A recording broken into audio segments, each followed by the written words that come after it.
Hello students, in today's video we are going to discuss a new topic of sound, that is reflection of sound. In previous classes we have discussed how light is reflected from any surface. So in this video we will learn that sound is also reflected from any surface after striking that surface.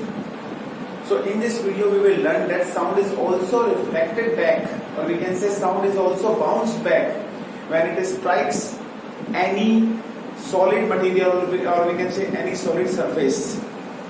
जब भी sound किसी surface, किसी solid surface से strike करती है तो वो भी आपकी क्या करते हैं स्टूडेंट्स, वो आपकी रिफ्लेक्ट हो जाती है। उस रिफ्लेक्शन का मतलब ही आप लोगों को पता है कि रिफ्लेक्शन का मतलब होता है कि जब भी कोई ऑब्जेक्ट किसी चीज से टकराए और उसे टकराने के बाद वो वापस आ जाए उसी डायरेक्शन में, कह सकते हैं उसी जहां से वो गया था उसी तरफ अगर वो वापस आ जाता है तो हम उसे कहते हैं रिफ्लेक्शन। समझ पा रहे हैं स्टूडेंट? तो क्या साउंड भी रिफ्लेक्ट करती है स्टूडेंट? क्या साउंड का भी रिफ्लेक्शन होता है? ठीक है, तो बिल्कुल साउंड का भी रिफ्लेक्शन होता है। शीट में हम इस वीडियो में हम पढ़ेंगे कि साउंड भी रिफ्लेक्ट करती है आपकी। ठीक है, तो देखिए फर्स्ट हेडिंग जो मैंने डाली है that is reflection of sound. What is reflection of sound? Reflection of sound क्या होता है? देखिए हमने लाइट के बारे में पढ़ा था। When light strikes to any surface it gets reflected back and this phenomena is known as reflection of sound। कि जब लाइट किसी सरफेस से टकराती है तो वो आपके रिफ्लेक्ट हो जाती है और इस फिनोमिना को क्या बोलते थे? रिफ्लेक्शन बोलते थे। उसी तरीके से स्टूडेंट जब आपकी साउंड भी किसी सरफेस से टकराती है, किसी हार्ड सरफेस से टकराती है, स्टूडेंट किसी हार्ड सरफेस से टकराती है तो साउंड भी आपकी क्या होती है? रिफ्लेक्ट हो जाती है। ठीक है, तो यही मैंने लिखा है स्टूडेंट। देखिए the bouncing back of sound when it strikes a hard surface is called reflection of sound। ठीक है, इसमें इसे क्या बोलेंगे? Reflection of sound. अब जिस तरीके से हमने पढ़ा था कि लाइट के रिफ्लेक्शन के दो लो होते हैं कि आपकी इंसिडेंट रे, रिफ्लेक्टेड रे और नॉर्मल आपका सेम प्लेन में लाई रहता है। उसी तरीके से आपका रिफ्लेक्टेड साउंड, इंसिडेंट साउंड और कह सकते हैं उनका नॉर्मल क्या करेंगे? सेम प्लेन में अप्लाई करेंगे। और जिस एंगल सेकंड लॉ लाइट का क्या होता था हमारे पास? Angle of incidence is equal to angle of reflection. Same law आपका यहाँ पर फॉलो होगा, इस चीज को डिस्कस नहीं करेंगे। ठीक है, रिफ्लेक्शन है तो सेम रिफ्लेक्शन के फिनोमेना फॉलो होंगे, सेम रिफ्लेक्शन के लॉ फॉलो होंगे। तो देखिए स्टूडेंट आगे हम क्या देखने वाले हैं? रिफ्लेक्शन से देखिए स्टूडेंट कुछ फिनोमेना जनरेट होते हैं। ठीक है, देखिए रिफ्लेक्शन ऑफ साउंड की वजह से कुछ फिनोमेना जनरेट होते हैं। उनमें से एक फिनोमेना है आपका इको। एक फिनोमेना क्या है स्टूडेंट? आपका इको। और इको को आप लोग हिंदी में बोलते हैं गूंज। ठीक है स्टूडेंट, इको का मतलब आपको क्या समझते हैं? गूंज। किसी चीज का गूंजना ही क्या कहलाता है? इको कहलाता है। ठीक है स्टूडेंट, तो ये क्या होता है इको? एक बार समझ लेते हैं इसको अच्छे से। देखिए स्टूडेंट, जब आप किसी खाली रूम में, किसी कह सकते हैं एम्प्टी रूम में या कह सकते हैं किसी बड़ी क्लिफ पहाड़ी पर चढ़ के जब आप जोर से चिल्लाते हैं या कुछ बोलते हैं तो आपको आपकी आवाज कह सकते हैं रिफ्लेक्ट, या कह सकते हैं आपको आपकी आवाज कुछ सेकंड्स तक सुनाई देती है। भले आपने बोलने के बाद कुछ बोला और तुरंत आपने उसको बोलना फिर बंद कर दिया, आपने कुछ सेकंड के लिए बोला, लेकिन फिर भी आपकी आवाज उस एनवायरमेंट में, उस मीडियम में कुछ समय तक बनी रहती है। उसे हम कहते हैं स्टूडेंट इको। ऐसा लगता है कि आपकी आवाज धीरे धीरे जो आपने बोला है वो आपको बार बार वो आवाज सुनाई देती है। उसी को हम स्टूडेंट बोलते हैं गूंज, और इंग्लिश में से हम बोलते हैं इको। तो स्टूडेंट इको होती क्या है एक्चुअली में? स्टूडेंट इको जनरली कब जनरेट होती है और ये होती क्या है? स्टूडेंट देखिए इको जनरली जनरेट होती है रिफ्लेक्शन ऑफ साउंड की वजह से। जब आप कुछ बोलते हैं और आपकी आवाज जब किसी सरफेस से टकराती है तो वो आवाज आपकी इको में कन्वर्ट हो जाती है। समझ पा रहे हैं स्टूडेंट? जब आप कुछ बोलते हैं तो आपकी जो आवाज होती है वो आपकी साउंड क्या होती है स्टूडेंट? रिफ्लेक्ट होती है और वो इको में कन्वर्ट हो जाती है। वो आपको आवाज गूंजती हुई नजर आती है। समझ पा रहे हैं? तो स्टूडेंट एक्चुअली में इको क्या है? Echo is a repetition of sound that is caused by reflection of sound wave is called an echo. इस साउंड का बार बार रिपीट होना, the repetition of sound wave by the reflection is known as echo. I think अब आप clear हो रहे होंगे कि इको किसे कहते हैं। और इको आप इजीली खाली रूम में, किसी एम्प्टी रूम में भी आप इजीली सुन सकते हैं। अब आप जब कुछ बोलेंगे तो आपको आवाज, आपकी वो जो आवाज है वो आपको गूंजती हुई नजर आएगी स्टूडेंट।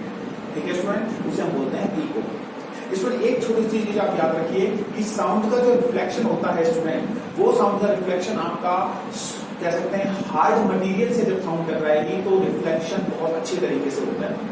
और स्टूडेंट देखिए जब साउंड किसी सॉफ्ट मटेरियल से टकराती है, जैसे मान लीजिए फॉर एग्जांपल के लिए साउंड किसी कर्टेन किसी कारपेट से टकरा रही है, तो स्टूडेंट देखिए कर्टेन और कारपेट से किसी बेडशीट से टकरा रही है, किसी फोम से टकरा रही है, तो वो आपकी सॉफ्ट सर्फेसेस हैं, तो वो आपका साउंड का क्या करेंगे, अच्छे से रिफ्लेक्ट नहीं कर पाएंगे, तो वहां पर साउंड का रिफ्लेक्शन आपको प्रॉपर नजर नहीं आएगा। तो फिर रिफ्लेक्शन कहाँ प्रॉपर नजर आएगा? तो इस रिफ्लेक्शन साउंड का रिफ्लेक्शन आप प्रॉपरली तब देख सकते हैं जब किसी सॉलिड मटेरियल फॉर एग्जांपल के लिए वॉल से, किसी दीवार वगैरह से, या किसी सॉलिड कह सकते हैं आयरन वगैरह से, इन चीजों से जब साउंड टकराएगी तो आप उसका कह सकते हैं उसका साउंड का जो रिफ्लेक्शन है वो प्रॉपर तरीके से फील कर पाएंगे। तो कह सकते हैं जो हार्ड ऑब्जेक्ट होते हैं वो साउंड को अच्छे से रिफ्लेक्ट करवाते हैं, वहीं जो ऑब्जेक्ट हार्ड नहीं होते सॉफ्ट होते हैं वो साउंड को अच्छे से रिफ्लेक्ट नहीं करवा पाते हैं। ठीक है स्टूडेंट, तो देखिए स्टूडेंट हम इको के बारे में डिस्कस कर रहे थे कि इको क्या होता है स्टूडेंट, कि किसी भी साउंड वेव का बार बार रिपीट होना ही क्या कहलाता है, इको कहलाता है। अब देखिए स्टूडेंट आप लोग कंफ्यूज हो रहे होंगे कि हमें हर बार इको सुनाई नहीं देती है। मान लीजिए भले आप एक रूम में खड़े हुए हैं और आप कुछ बोलते हैं तो आपको इको सुनाई नहीं देगी। तो इको को सुनने के लिए इसमें कुछ कंडीशंस हैं, उसकी मिनिमम कुछ डिस्टेंस होती है, मिनिमम कुछ रूल्स हैं, उस कंडीशन के दौरान ही आप इको सुन पाएंगे, अदरवाइज इको आप नहीं सुन पाएंगे। तो स्टूडेंट मैं कैलकुलेट करना चाहता हूं कि मैं कितनी दूर उस सरफेस से खड़ा हूं ताकि मैं एक इको सुन सकूं। मान लीजिए मैं किसी दीवार के पास खड़ा हूं और मेरी और उसके बीच की दूरी 5 मीटर है, मैं कुछ बोलता हूं स्टूडेंट, दीवार हार्ड सरफेस है, मेरी आवाज टकरा कर वापस आएगी, लेकिन क्या इको सुनाई देगा? लेकिन स्टूडेंट ये जरूरी नहीं है कि इको सुनाई दे या ना दे। उसके लिए क्या करना है स्टूडेंट, उसके लिए छोटी सी हम कैलकुलेशन करेंगे कि हम मिनिमम कह सकते हैं किसी भी रिफ्लेक्टेड सरफेस से कितना दूर खड़ा हो, कितने दूर खड़े हो जाएं ताकि हमें इको सुनाई दे जाए। तो स्टूडेंट देखिए कैसे करेंगे, इसकी बड़ी इजी कैलकुलेशन देखिए क्या कहते हैं। देखिए स्टूडेंट नेक्स्ट स्टडी है मेरी the calculation of minimum distance to hear an echo, कि इको सुनने के लिए मिनिमम डिस्टेंस कितनी होनी चाहिए। तो देखिए स्टूडेंट छोटा सा डायग्राम मैंने यहाँ पे बनाया, आप देख पा रहे होंगे कि ये एक बॉल है और ये एक पर्सन है और ये पर्सन कुछ बोल रहा है। देखिए मैंने इसको लिखा है ओएस, ओएस मतलब है ओरिजिनल साउंड जो ये बोल रहा है। और देखिए जब ये साउंड यहाँ से दीवार से टकराएगी तो ये रिफ्लेक्ट होकर वापस से इसके कानों तक जाएगी, इसके कानों तक जाएगी, जिसकी वजह से क्या कर पाएगा, इसको इको सुनाई देगी। तो स्टूडेंट इको सुनने के लिए देखिए मैंने नीचे लिखा है कि ये मिनिमम डिस्टेंस यानी कि सोर्स की और रिफ्लेक्टेड ऑब्जेक्ट के बीच की जो डिस्टेंस है वो 17.2 मीटर की होनी चाहिए। मिनिमम डिस्टेंस दोनों के बीच में 17.2 मीटर की मिनिमम डिस्टेंस होनी चाहिए। किस किस के बीच में, बोलने वाले के बीच में और रिफ्लेक्टिंग ऑब्जेक्ट के बीच में, ताकि इको सुनाई दे सके। यानी इको सुनने के लिए आप मिनिमम 17.2 मीटर दूर खड़े होंगे किसी भी रिफ्लेक्टिंग ऑब्जेक्ट से। और याद रखिए स्टूडेंट वो रिफ्लेक्टिंग ऑब्जेक्ट आपका कैसा होना चाहिए, हार्ड होना चाहिए। वो आपका हार्ड होना जरूरी है, सॉफ्ट ऑब्जेक्ट आपके रिफ्लेक्ट नहीं करेंगे साउंड वेव को, उससे आप इको नहीं सुन पाएंगे। तो देखिए स्टूडेंट इसकी हम कैलकुलेशन करते हैं किस तरीके से करेंगे। देखिए स्टूडेंट साइंटिस्ट ने देखो एक लाइन लिखी है, we can hear the original sound and reflected sound. Reflected sound का मतलब स्टूडेंट आप समझ लीजिए इको से है, रिफ्लेक्टेड साउंड मतलब इको से है कि आप ओरिजिनल साउंड और रिफ्लेक्टेड साउंड मतलब ओरिजिनल साउंड और इको कब सुन सकते हैं। लिखा हुआ है we can hear the original sound and reflected sound separately only if there is a time interval of at least 1.1/10 of a second. या इको को कब सुन सकते हैं स्टूडेंट, आप प्लीज इस चीज को याद रखें। हमें अगर किसी दो साउंड को अच्छे से सुनना है तो स्टूडेंट याद रखिए ओरिजिनल साउंड में और इको में, ओरिजिनल साउंड में यानी जो आप बोलेंगे वो, और इको क्या होगी जब वो किसी सरफेस या सोर्स से टकराकर वापस आएगी तो वो इको का रूप ले लेगी स्टूडेंट। तो ओरिजिनल साउंड और रिफ्लेक्टेड साउंड को क्लियर सुनने के लिए जो हमने बोला है और जो हमें टकराने के बाद सुनाई दे रहा है, उन दोनों साउंड के बीच में जो इंटरवल होना चाहिए, जो दोनों के बीच की जो डिस्टेंस होनी चाहिए टाइम की, वो कितनी होनी चाहिए स्टूडेंट, वो साइंटिस्ट ने जब कैलकुलेट करी तो उनको पता चला कि वो आपकी 1 सेकंड का 10th पार्ट होना चाहिए, मतलब 0.1 सेकंड दो साउंड के बीच में मिनिमम सेपरेशन टाइम होना चाहिए अगर आप दो साउंड को अच्छे से सुनना चाहते हैं तो। जैसे मान लीजिए मैं कुछ बोल रहा हूँ, उसी वक्त मान लीजिए सेम कोई दूसरा पर्सन बोल देता है, तो स्टूडेंट देखिए दोनों के साउंड हमें एक जैसी एक कह सकते हैं क्लियर सुनाई नहीं देगी। तो दोनों साउंड के बीच में कितना मिनिमम डिस्टेंस होना जरूरी है, 0.1 सेकेंड का। यानी अगर दो साउंड के बीच में 0.1 सेकेंड का टाइम इंटरवल है तो हम उन साउंड को क्लियरली सुन सकते हैं, हम उस साउंड को अच्छे से समझ सकते हैं। तो उसी को हम टाइम को बेस बनाते हैं, हम मान लेते हैं। तो देखिए इसमें एक छोटी सी कैलकुलेशन करेंगे कि मिनिमम कितनी डिस्टेंस रखें कि हमें इको सुनाई दे जाए। तो हमें पता है speed is equal to the distance upon time. अब इसमें टाइम क्या लें, तो टाइम मैंने आप लोगों को बता दिया कि टाइम आप क्या लेंगे 1/10 सेकेंड, यानी कि 0.1 सेकेंड ले लेंगे आप टाइम को, क्योंकि दो साउंड को क्लियर सुनने के लिए उनके बीच का गैप कितना होना चाहिए 0.1 सेकेंड। दूसरा student speed of sound, speed of sound कितनी है student, speed of sound student मैंने 344 मीटर पर सेकेंड ली है। 344 मीटर पर सेकेंड ही क्यों लिए स्टूडेंट, तो उसमें देखिए जनरली जो रूम टेम्परेचर होता है या रूम का जो टेम्परेचर होता है वो लगभग हम 20 डिग्री के आसपास मान के चलते हैं। मतलब हम अपनी जो कैलकुलेशन कर रहे हैं वो स्टैंडर्ड रूम टेम्परेचर पर कर रहे हैं, जो कि कितनी होती है 20 डिग्री सेल्सियस होता है। और हमें पता है टेम्परेचर के अकॉर्डिंग साउंड चेंज होती रहती है। 0 डिग्री पर मैंने आप लोगों को बताया था स्पीड कितनी होती है 331 या 330 के अराउंड होती है। तो 20 डिग्री पर लगभग या ऑलमोस्ट आपकी 344 स्पीड हो जाएगी साउंड की। तो स्पीड ऑफ साउंड मैंने कितना लिया है 344। अब डिस्टेंस चाहिए तो बड़ा आसान है, टाइम मैंने 0.1 सेकेंड लिया है, स्पीड ऑफ साउंड मैंने 344 माना है और मेरे को डिस्टेंस की कैलकुलेशन करनी है। तो डिस्टेंस इज इक्वल टू फॉर्मूले से क्या हो जाएगा स्पीड इनटू टाइम। वैल्यू रख दीजिए, वैल्यू रख इसमें देखिए स्पीड की वैल्यू 344 रख दी मैंने, टाइम 0.1 और कैलकुलेशन करेंगे 34.4 मीटर। ठीक है स्टूडेंट, 334.4 यानी 34.4 मीटर आप क्या करेंगे, इतनी डिस्टेंस आपकी और रिफ्लेक्टिंग सरफेस के बीच की होनी चाहिए। पर स्टूडेंट देखिए 1 सेकंड रुक जाइए, ये डिस्टेंस जनरली थोड़ी सी अलग है। ये डिस्टेंस जो आई है 34.4 मीटर, ये डिस्टेंस कौन सी आई है, एक लाइन मैंने लिखी देखिए, this 34.4 meter is distance of sound in going from us to the sound reflecting surface and then coming back to us। Student ये 34.4 जो डिस्टेंस आई है ये कौन सी डिस्टेंस आई है, तो स्टूडेंट देखिए ये वो डिस्टेंस आई है जब साउंड आपसे जाएगी और टकराकर आप तक वापस आ जाएगी।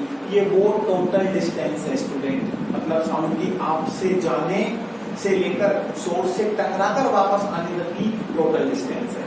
अब स्टूडेंट हमें तो सिर्फ वो डिस्टेंस चाहिए कि हम सोर्स से कितना दूर खड़े हों। ये जो डिस्टेंस आई वो टोटल आई है, मतलब साउंड यहां से आप बोलेंगे तो आपसे जाएगी और टकराकर आप तक वापस आएगी।